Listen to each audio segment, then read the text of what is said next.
اگر اللہ کسی کو اپنا بیٹا بنانا چاہتا تو اپنی مخلوق میں سے جس کو چاہتا منتخب کر لیتا۔ وہ پاک ہے، وہی ہے اللہ جو اکیلا ہے، بڑا زبردست ہے۔ اسی نے آسمانوں اور زمین کو تدبیر کے ساتھ پیدا کیا ہے، اور وہی رات کو دن پر لپیٹتا اور دن کو رات پر لپیٹتا ہے، اور اسی نے سورج اور چاند کو کام میں لگا رکھا ہے، سب ایک وقت مقرر تک چلتے رہیں گے۔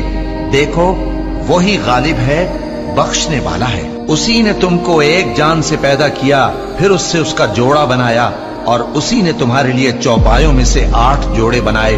وہی تم کو تمہاری ماؤں کے پیٹ میں پہلے ایک طرح، پھر دوسری طرح 3 اندھیروں میں بناتا ہے۔ یہی اللہ تمہارا پروردگار ہے، اسی کی بادشاہی ہے، اس کے سوا کوئی معبود نہیں۔ پھر تم کہاں بہہ کے جاتے ہو؟